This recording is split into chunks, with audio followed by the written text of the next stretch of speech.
Hello, everybody, and welcome to the Rangers Rabble podcast pre-match build-up to the final pre-season game of the 2023-24 season. We're up and running next week away at Kilmarnock at 5:15 on a Saturday.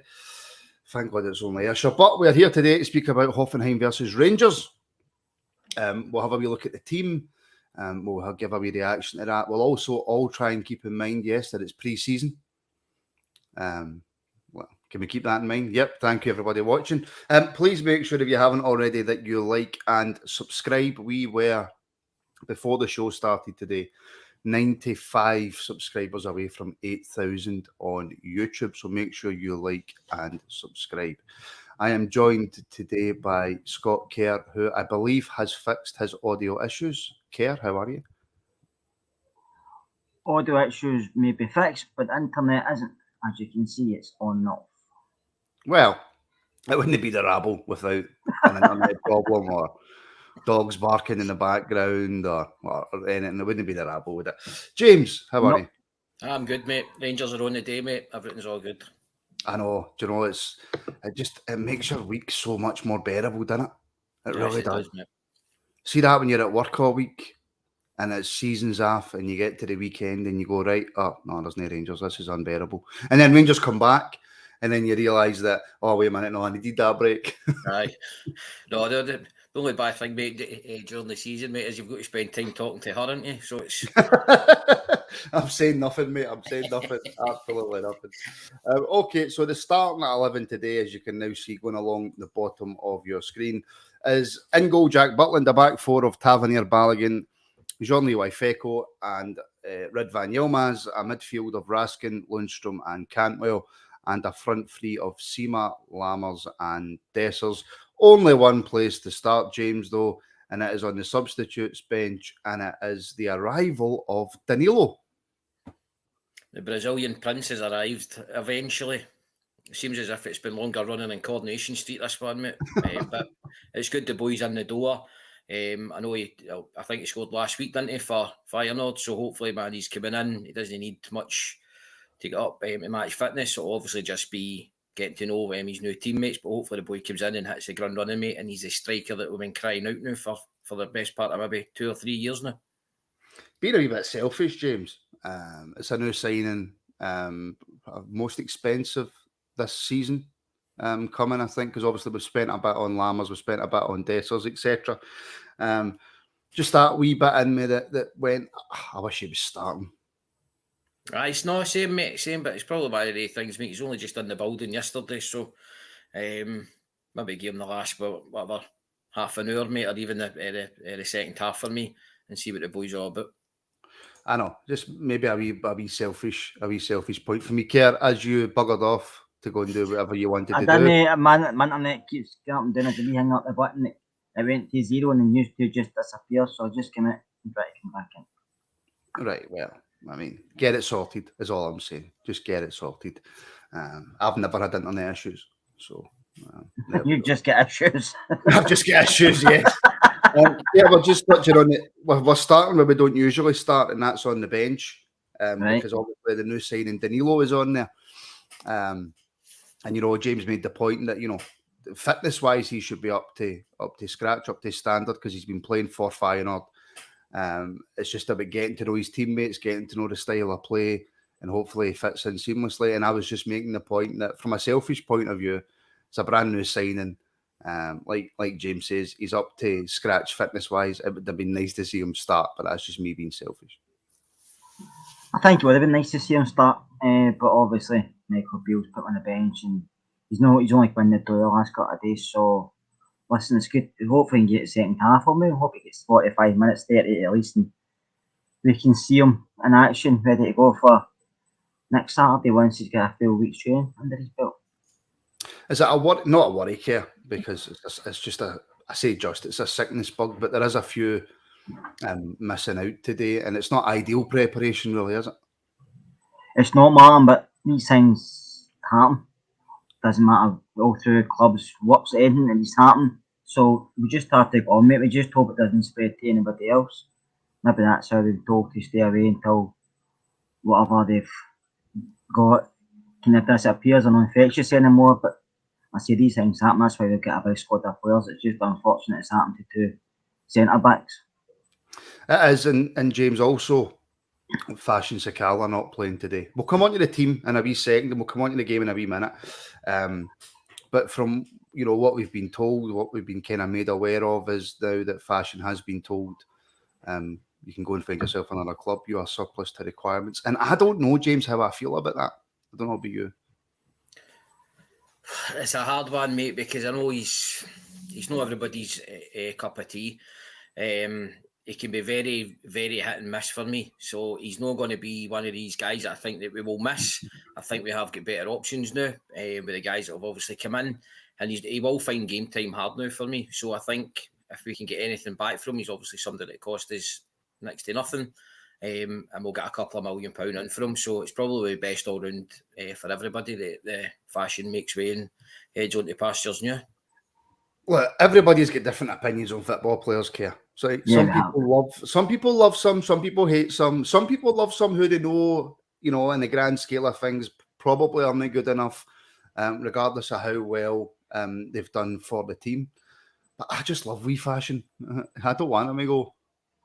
I think he's an enigma, isn't he? Half the support like him, half of him don't rate him. Listen, man, he's done really well. At times he's come on as a sub, scored goals, he's started and scored goals. He's missed sitters as well, especially in high-profile games. But I think if we're going to improve the squad, he's one of the ones you probably think has to go. But he's no top of the list for me to go. There's so many players in front of him before Fashion. Obviously, he's sellable. Maybe get a bit of money, and I know there's a few teams. Is that why he's been told that he can go? Because he is probably one of the few that we can get decent money for. I think they're probably interested. I know he said they're not back to Saudis, but they might have given him more money. And Rangers just told him, listen, if you want to go, you're free to go. And it's come off happy. It looks like the manager has turned his back on him. But he may have told him, listen, you're not going to have a lot of game time here if everybody I bring in is fit. I want him to play before you. So maybe Fashion's being told, if you can find a club, you're welcome to go. But Rangers will get a bit of money for him as well. Whereas other players at the club, but I don't really want to mention apart from John Lundstrom. I don't know why he's still there. I'm sorry, but I mean, no disrespect to Lundstrom, but I don't know why he's still there. But I say, Fashion is good in the rotation, as somebody said in the comments. That's good at coming on against teams like Motherwell. You see he scored against them, Kilmarnock, but teams like that. Against Celtic, I don't care. He has. I mean, the game at Ibrox, he was the best player. I think it was the first half he kept us in it, and he ran the Celtic defenders ragged just with his attitude and his pace. Like I said before, we know he can miss chances. All strikers do, but Fashion seems to miss his chances in the big games, and that gets him a bit of abuse. But he's good to have around the place, but he is sellable. So if there's a decent offer coming from him and he's not going to get a lot of game time, probably makes sense for both parties just to say, on you go. And look, Stephen makes the point, and Stephen's right here. When will the club learn keeping players on sentiment is stupid. Need to keep moving forward. And I get that, James, right? And look, there's nobody that's going to be more happier than me than, if we were to sell Sakala and then bring somebody in his position and he goes on to, win us a league or help us out in Europe. But as fans, are we allowed to be sentimental? Can I be sentimental and say, just keep the guy? Just keep him and bring him on? It's obviously, as you said, mate, if fans have got their own opinion on players and you've got your favourites. Do you know what I mean? So, again, mate, it's a hard one for me, mate. When you're obviously thinking about Fashion, as Kerr obviously really puts it, mate, he's not somebody, mate, that you'll hang your hat on and go, if he's through 1-0 man with a goalie, mate, is he going to score? Do you know that way? There's more chance, mate, he's going to blow into the bar or something. So, for me, mate, I just think it's time for the guy to move on. He's done his bit, mate. He's contributed. I know his stats are obviously quite good up there with the goal scoring record and that, but it's in the big games, mate. The 2 chances against Celtic just sealed it for me, mate. When a ball drops, mate, to a quality striker, they take the chances. They don't need 5 or 6 chances, mate. They take that one chance when it comes around. So I think obviously the 2 big games against Celtic, mate, cost us, and I think it's obviously put a label on Fashion's back. Possibly so. But yeah, okay, right, on to the team today then, Kev. Jack Butland back in goals, that's no surprise. McCrory being dropped again to the B team. This whole goalkeeper situation stuff, it's very obvious and very clear that Jack Butland's going to be the number 1 for the season going forward. But for me personally, if Butland is going to be the number one, I can understand maybe giving a game to McLaughlin if he's going to be the understudy, but I don't get why the manager has then played McCrory over Butland and then dropped him back into the B team. Surely you want your goalkeeper to come in and get as many minutes as possible before the season starts. I think because Jack's obviously played not a lot of football and he's just played him a couple of games and he's just been probably doing intense training. But listen, it's up to the manager. He probably wanted to give everybody minutes, even John McLaughlin get minutes all night. Didn't look great, but he got minutes. And Robbie, I think the manager probably wanted Robbie to stay, to be honest with you, to be number 2, but Robbie's got a taste of first team football now and he doesn't want to sit another season on the bench. So that means you can only credit him for that. So he probably wants a new challenge for him. But it will cost money to get Robbie McCrory. We just can't give him away for nothing. So maybe that's why he's playing the B team today, just to get games. He knows he's going to be sitting on the bench in Germany. And he probably thought better you play with the B team and maybe his agent's looking for a club to come in. But I don't know. You've got to be brought a goalkeeper in, Jack Butland. He's probably been told, listen, you're going to be number 1. Unless something really bad happens, as in you've been awful or you get injured. But I think this season, Butland's number 1 and others will play maybe a cup game or 2, but they'll not play a lot. Just finally on this, Fash is a decent player and clearly a top guy. But if there's 3 million coming back on that, then if we're getting 3 million for him, then you take it. If 1 million people sign up to the Rabble Patreon, I'll pay Rangers to keep him. There you go. That's a deal. That is an absolute deal. There we go. The defence, James. And again, I like to caveat or make it clear that this is only pre-season. But the defence of Tav, Balogun, Wyfeko, and Ridvan, with Dujon Sterling on the bench, Borna Barisic on the bench, we know Lundstrom can go back into that centre-back partnership. But you want to go into this season. He's made a lot of changes up front, which were needed. But you want to go into it with a back 4 that you know you're going to play. I get there's a sickness bug, right, that's took out both our centre-backs. But just looking at this game today, that's an area that we're really short in. 100%, mate. And I think, if anything, it will maybe kick Beale into action to maybe go out and look at another centre-half. I know they're obviously still looking at that. Was it Trusty or something? I'd obviously seen they were maybe making another move for him, but it clearly shows, mate, that we are struggling at the back. And if we hadn't brought Big Balogun in, we'd probably still be struggling. We'd be struggling even more. But it is an important part of the team for me, mate. If you get the spine of your team correct, everything else falls into place. I always remember Graham Souness saying that. If you get your defence sorted, everything else falls into place for you. But you're right, mate. We need to get a structured back 4, if that's the way that he's going to be playing this year, so they can understand one another. The goalkeeper knows when to come for things and vice versa. I know, and I get that, Keir, but there has been a sickness bug. Connor Goldson is still out with an injury. So once you get Suter and Davies back, Connor's looking good for not maybe the Kilmarnock game, and he's not had much of a pre-season, but he's looking good to come back soon. So once you get them back, and you've still got, the likes of Leon King, Jean-Louis Wyfeko sitting there, can he make much more change in terms of that defensive line? Because the defence that's out today, Balogun and Wyfeko, if you're starting with that in the league, I'm worried. Yeah, so would I be, Martin. I think we are short at defensively. I think Ben Davies has got his critics, and probably rightly so, because he does make a few mistakes. And it's like he makes one mistake in a game and his head kind of drops because he's scared to make another one, and then he does. Golson's been injured, so you don't know how well he's going to come back. Suter, you don't know how many games he's going to play in a season. You can't tell if he's going to be great, if he's going to get injured. You just don't know. Leon King's had a bit of criticism in the past.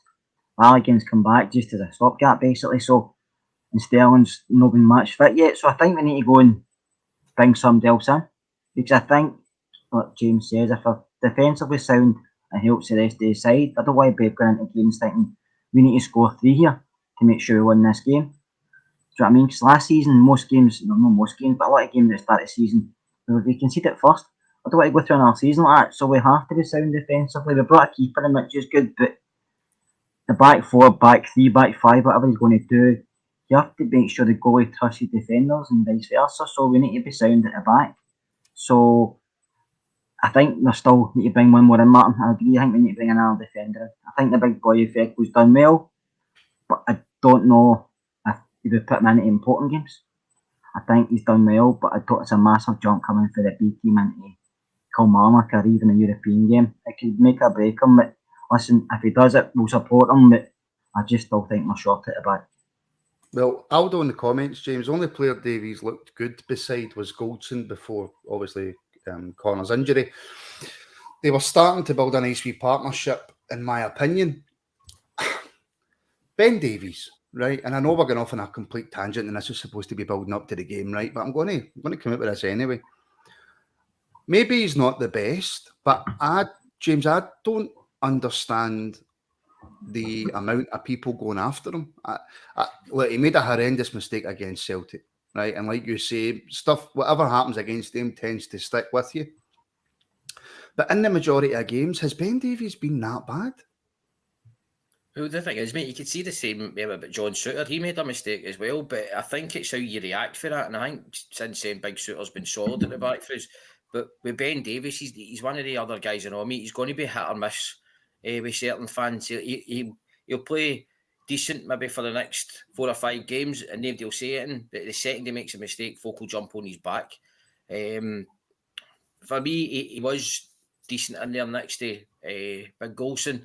But next season, mate, it's John Souttar, mate, for me, that will fill one of the positions, and then it's the rest of them fighting it out for the rest. I like Big Golson, but I think Big Souttar has been a fantastic signing, and I went through him after the Old Firm game, saying that I didn't think he was good enough to be at Rangers. He's made me eat my words about him, and for me, it's John Souttar in there alongside A and another.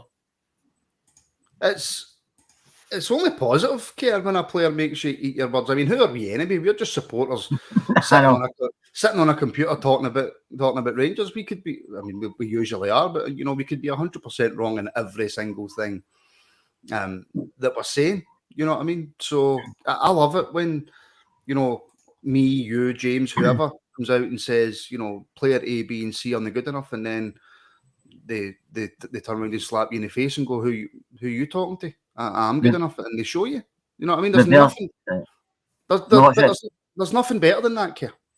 No, reverse psychology, Martin, isn't it? We slag somebody off and they get better. That's how important the Rangers Rabble podcast is, by the way. We make players play better. Listen, I think Ben Davies is a very good football player. I just feel he struggled at times. I don't know if it's with the league. I don't know if it's a change of partners. I don't know if it's just the pressure of playing the Rangers. But I do feel if we played a 3 at back, and always remember a 3, but if we played a 3 at back, you see better out. I think he always played in a 3. He's more comfortable in a 3. He's got a wee bit of safety net being somebody next to him in the centre. I feel when he's himself, he does maybe struggle to make a decision. He does maybe take an extra touch. He tries to play out the defence. Sometimes just launching it or clearing it, like maybe Big Souttar does. He's not as aggressive in the tackle as John Souttar.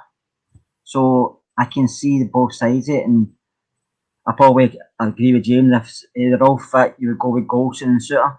But I do think Ben's a bit of a rough time, and I just feel. You just feel like you're frozen. Is that how you feel? You want a blanket, mate? Aye, that's awfully cold looking, Kerr. I think we'll take you before somebody clips that up, that face. Look, just on we'll move on to the midfield quickly, right? Because we've spent a lot of this pod not actually talking about the game. Raskin and Cantwell are obviously no-brainers in any Rangers side, regardless of what team we're playing, James. But John Lundstrom has been selected again. And just looking at the options we have on the bench for that kind of position, Jack, maybe Hadji, and Dibble. Are you surprised that the final pre-season game before we play Kilmarnock, John Lundstrom's starting? It does, mate. And just seeing Lundstrom's name now in the starting 11 puts a fear of death into me now, mate. He's just, I don't know, mate. He came off the bench the other night and he was the most dangerous player against us. Was it 3 passes in the first 3 minutes? Is it just confidence, James? Is this all confidence with Lundstrom? Because he has shown us that he can be a good player.